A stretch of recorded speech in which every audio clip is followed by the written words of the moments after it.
In a move that could impact thousands of Indian students in US, a bill to stop the Optional Practical Training Program or OPT has been introduced in the US Congress. OPT basically allows foreign students, particularly those in the STEM fields, to stay in the US for up to 3 years to find work after they complete graduation from an American university. It allows other non-STEM students as well to work for a year in the US after their course finishes. So it essentially gives them a job experience which not only boosts their career paths but also helps them in repaying their student loans. But Indian students now fear that they will be forced to leave immediately if the bill is passed, unless they transition to an H-1B visa, which under the Trump administration has become tougher. Remember, in the previous Trump presidency, too, such fears dominated the student community. There was a travel ban, and as per data, between 2016 and 18, new international student enrollment declined by 3%, 7%, and 1% in each year. But here's the catch. Donald Trump's America First policy might be centered around making his country great again and pushes the anti-immigrant sentiment. But the impact of such a bill will extend to the broader economy as well. Foreign students, remember, bring in billions in admission, tuition, and miscellaneous fees. And obviously, such a move would make students and parents rethink their decision of choosing the United States of America as a top education destination. Let's try and decode this for you, what it means for Indian students and what it means for the American economy under the Trump administration. Joining me on the show is Poorvi Chotani. She's a U.S. immigration attorney at LocWest. I'm also joined by Vidit Bhatia. He's a former U.S. resident. I'll also be joined by Sara Spector, attorney and Democrat analyst, in a short while from now. Good evening and namaskar to both of you. Poorva Chotani, let me begin with you. How concerned should we be? This is not the first time that under the Donald Trump administration, there are attempts to restrict the OPT program, which lets foreign students work after their graduation is complete. But this time around, lessons learned from the previous time around, from the previous Trump presidency? So definitely the team is much more experienced now. And so whatever mistakes they made in the past, which resulted in some of their executive orders being overturned by courts, will not be repeated again. And this time the bill has been introduced. They have kept it open for public comments for 60 days. And it could very well go through both the houses and become a law because they do have a majority. The Republicans do have a majority. And so the likelihood of it passing is very high now. However, there will be a lot of opposition, a lot of lobbying to prevent that happening. Because over here, you've got to see the universities stand to lose a lot of international student fees. But on the flip side, if they don't toe the line and if they protest too hard, they also run the risk of losing federal funding for their research programs. So it's a fine balance for the universities.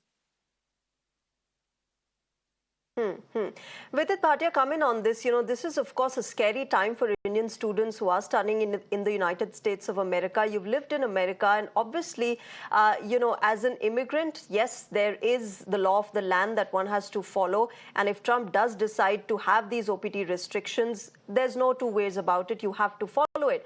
But it obviously also impacts their careers because last time around, there was a travel ban and many students had traveled internationally. They came back home, but they could not return back to the US. Yeah, that's absolutely right? So once a person graduates from school at F1 visa, it's very difficult to get sponsorship for H1B, right? And sometimes they tend to get some more experience through startups, right? And they're not able to really be able to sponsor them for H1B visa, right? So the only way for them to basically get a job is to get in an established company because they can only prove that they were not able to hire a American citizen, right? And that's only when they can apply for H1B visa on behalf of this student, right? So once OPT is lost, it will be very difficult for students to be able to continue working in US. And I think we would further see fall in the students who will be planning to go to US for their further studies. Yeah, which is what is happening, and there are multiple reports that have come in that suggest that students are now choosing Canada and Australia as their first options than United States of America. Sara Spector, how concerned are you then, considering the fact that it's not just the life of foreign students which will be impacted with this kind of a bill being passed by the Trump administration, but also the fact that it will have an impact on the American economy as well, Sara, considering the fact that there is revenue coming in from foreign students as well? Oh yeah, I think I'm very concerned about that. I mean, not only do they generate revenue, but I mean, like I live in rural Texas and we need these like most of our physicians, a lot of our engineers are from India. Our last Republican congressman recruited a lot of them because we need them in the STEM industries. And so, yeah, not only will it affect our economy in that they're not contributing, they're not giving their money, but we won't be able to fill certain core jobs with the people that we have here. And not only that, the diversity in the workplace, the diversity in our universities, that is basically something you can't put a monetary value on. And I really can't figure out what the Republicans are doing in trying to divest our universities of the international student population. Sara, also helped me understand, Trump's argument in this entire case is the fact that America should be first, Americans should be first, and they should be the ones who should be first getting jobs instead of immigrants. Understandable for a country to be able to do so. But are Americans getting skilled in the same skills that immigrants bring to the United States of America? No, I mean, not we've had decades where we are not able to fill the engineering and medical fields, especially in our country for whatever reason. Especially if you want to work in the non-metropolitan areas. And in addition, I mean, again, you go to universities to, I believe, to open your mind to other cultures, and the diversity normally brings a better education to everyone. And I know that especially in the engineering field, in the medical fields, we have a we're not able to fill these jobs with purely American workers. And I don't know.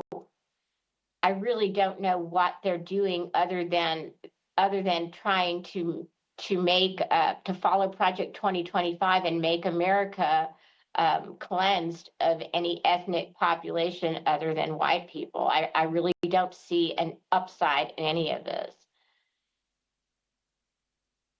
Okay. Poorvi, one of the reports that is coming out of the United States of America since this bill has been introduced is the fact that Indian students are now rushing to get an H-1B visa, and foreign students are now trying to land themselves in jobs that will transition into an H-1B visa. But obviously, that itself is a challenging system. There's a lottery system, although the silver lining is that Indians still remain one of those groups that have the highest number of H-1B visas being approved for them. But at this moment, how do you see this panning out? Do you see this getting a little easy for Indian students? Do you see them getting, sort of jumbled up in the entire H-1B visa system? How do you see, what are the solutions? What are the options in front of the Indian students at the moment? They have very few options. Actually, the season to register for the current H-1B lottery has closed. The lottery has already been run and the selection has already been made. And USCIS has announced that they have selected enough cases, enough registrations to fulfill the quota for this year. In case some of the petitions are not filed, they may open it up again and run a second lottery, but for the moment it's closed. So there's no way that students who are currently in OPT and are not selected in the H-1B can be selected just now for the upcoming fiscal year 2026. They can't. But the other options that they have are if they are of outstanding ability, if they are researchers, they may qualify for an O1 visa, which is for people with outstanding abilities. If they are in advanced PhD programs published with patents, etc., they may qualify for an EB1 visa, which gets them a green card. But all the thresholds for these categories are very high. The threshold for the H1B is relatively Yeah. lower. You need a US bachelor's degree or equivalent. You need a job that requires such a degree, and it's called a specialty occupation. And then there are a few more things, but the basic education standard is that much only. So the options are very few for them, unfortunately. So, what would you advise then for any Indian students studying in the United States of America? What would you advise them to do, the next few steps that they should be taking? So one of the first things that they should be doing is watching their emails very carefully, and they should be watching that email address that they used on their visa form. Because at the moment, in addition to the potential OPT being cancelled, what is more alarming is the emails that they are getting cancelling their visas, revoking their visas, and terminating their CVIS records. CVIS is the scholar information system, the scholars, students and scholar information system, which tracks all foreign students in the United States. If a CVIS record is terminated, the student runs the risk of clocking unauthorized presence in the United States, which could have a devastating effect. But there are many who have got these emails, and I would ask them to be more worried about that than the OPT for the moment. So at least they should be able to graduate and get at least their degree for which they've already spent so much time and money, rather than worry about OPT at the moment. But for OPT, yes, they should be looking out for it. I don't think the law is going to pass overnight. There is time still. So you should continue your efforts to find the job. And if you have it, hold on till things change. Vidit, come in on this. These are, of course, concerning times. But, as I said at the start of this discussion, that students are now choosing Canada and Australia, other countries, basically, as education destinations, because not just the fact that there is an OPT restriction that is being planned by the Trump administration, but there are other fears as well, like a travel ban that happened in Trump 1.0 as well. If that happens again, it's going to be, the situation will be worse. There's obviously a growing anti-immigrant sentiment as well. Yeah, that's right. And I just want to point out that Canada is not better, right? In the last, some geopolitical things that have happened, right? Canada is also Sure. getting worse. So I think Australia and some other countries in Europe are some of the options that are left, right? But I would start by giving an example. So there are a lot of colleagues that I had who basically have returned back to India as well, right? And they're having a very good job scenario. In fact, India, as you might have also broadcasted, is one of the growing countries, and the opportunities here are really good, right? So I graduated in 2014, worked there Yes. for 5 years. To 2019, just before COVID, I decided to move back, and I think I'm very well placed. So India is also one of the options. So once you get that education, you do your summer internship, right? If you're going for a master's program, if you are going for a PhD program, you get multiple options for summer internship.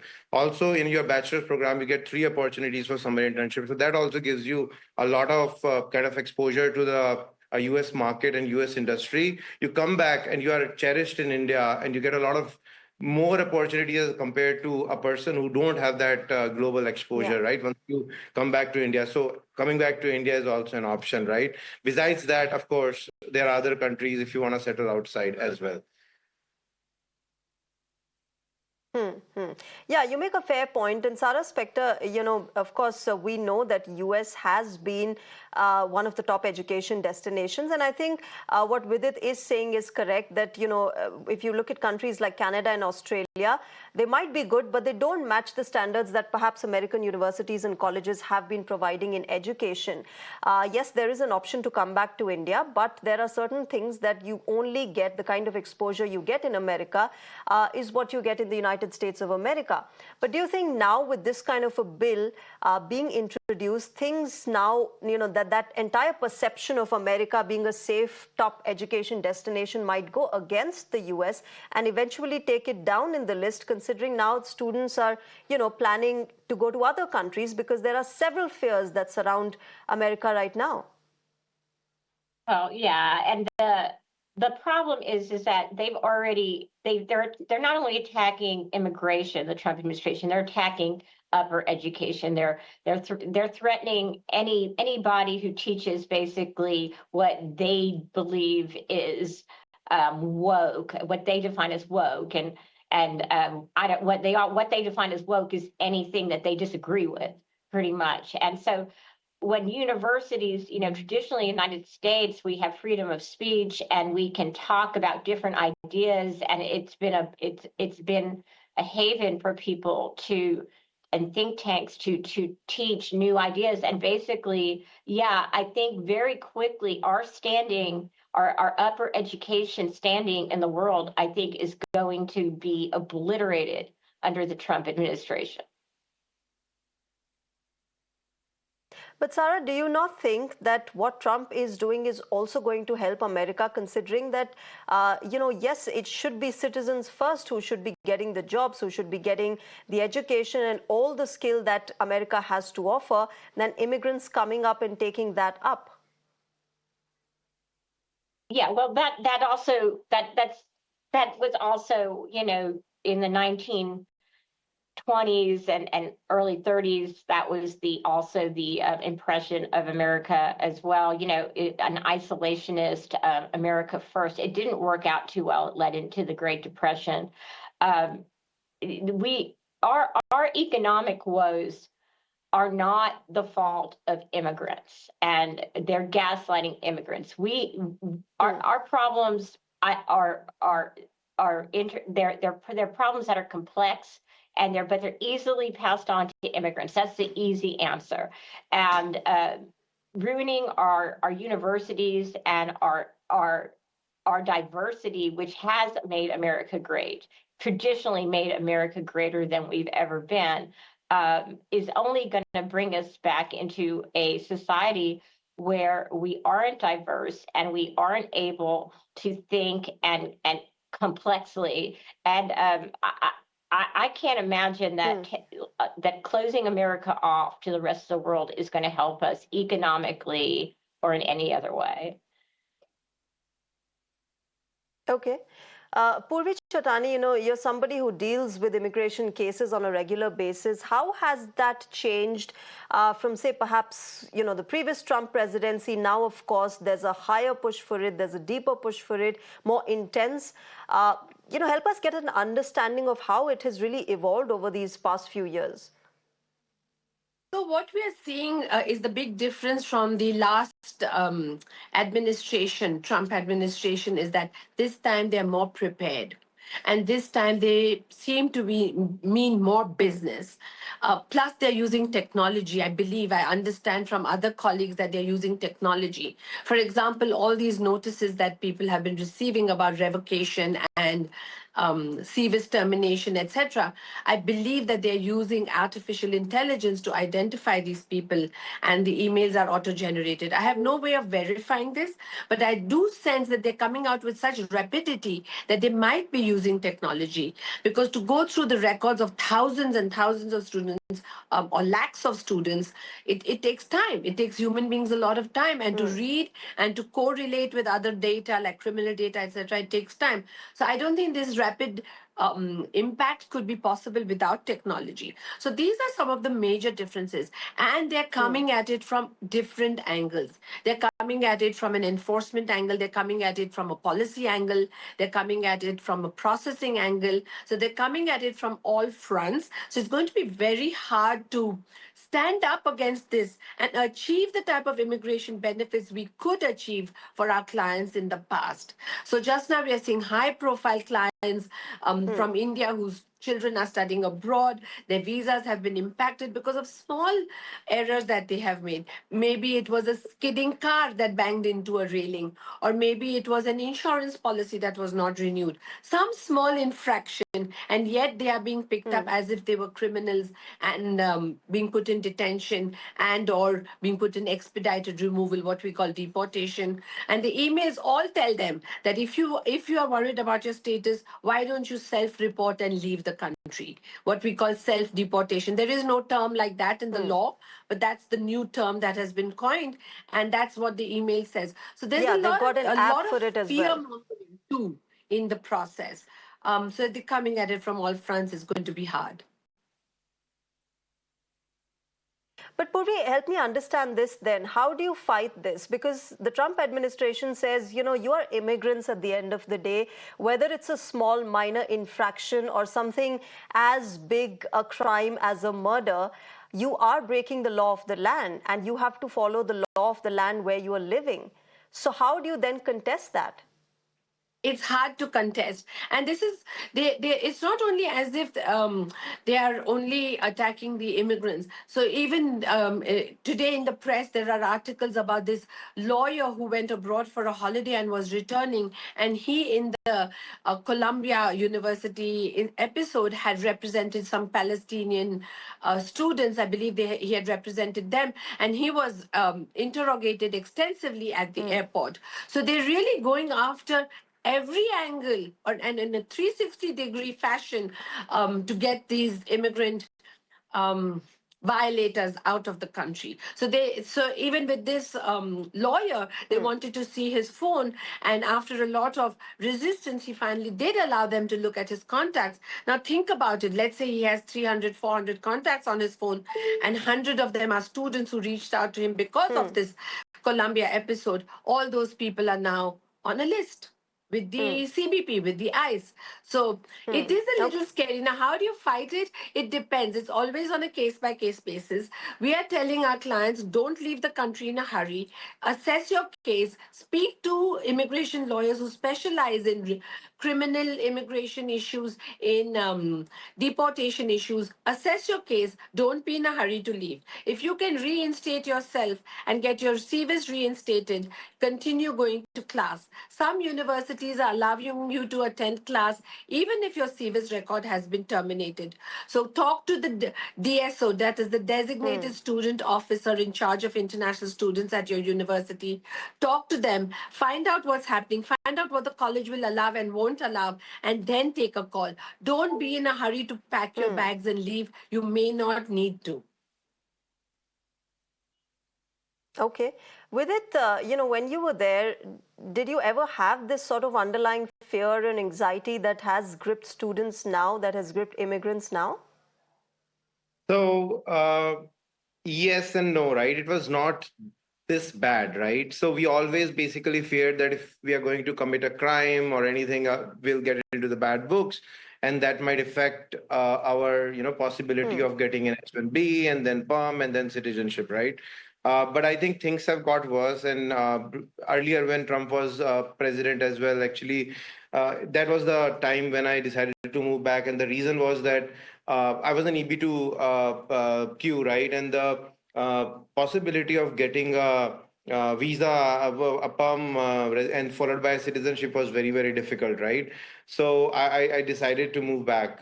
But I feel that the situation was not this bad. People still wanted to, and Indians in general are very law-abiding citizens, right? So whether they are in India, the best and the most educated people go and try to settle down in US. So they try to follow all the rules and live by the rules that have been set by the government, right? But I just feel that it's this is a very sustainable kind of thing that Trump is trying to pass on, right? So we have seen the Okay. markets have declined by a large percent, right? And we actually make so a lot of CEOs and other people in different industries in US are Indians, right? And I don't know if this decision would be a sustainable decision going forward. I want to take this across to Poorvi. Poorvi, do you think the India-US ties can have a positive impact on what we're seeing right now on this bill being introduced and the Trump administration probably giving a leeway for Indian students?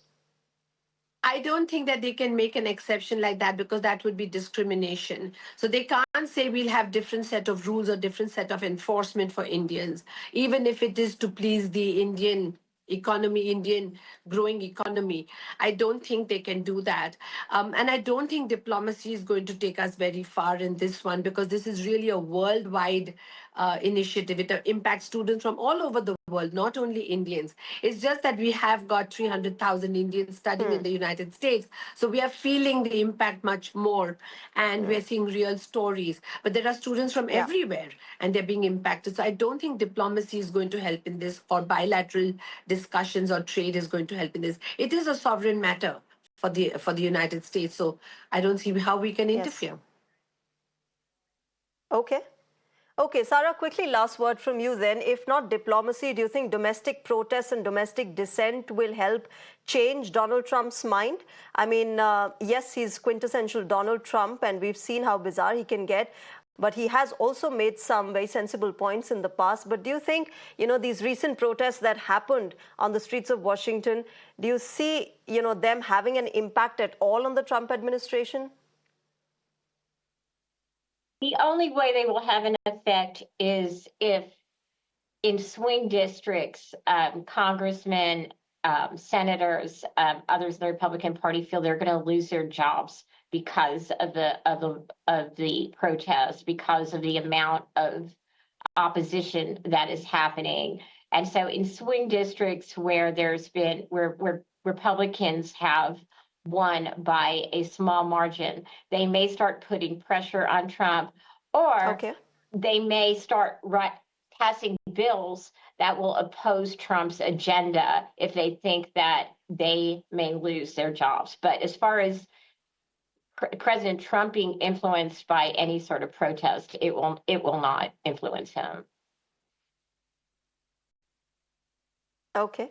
All right. We'll leave it there. Hopefully, we'll see some silver lining for foreign students there. For now, we'll have to wait and watch whether this bill is eventually passed. Thank you very much to all of you, Sara Spector, Vidit Bhatia, and Poorvi Chotani, for joining us and giving us a perspective of what we can expect from this particular bill. Thank you very much. So, ladies and gentlemen, of course, this bill, we'll have to wait and watch whether it's passed by the U.S. Congress, but it does put Indian students at risk. They are concerned. They are very concerned as to what will happen to their professional future. But of course, everything lies in the hands of this man behind me, Donald Trump, who is at the helm of affairs in the United States of America. But we'll wrap it up here. Thank you very much for joining us on Global Mirror. News and updates will continue on Mirror Now.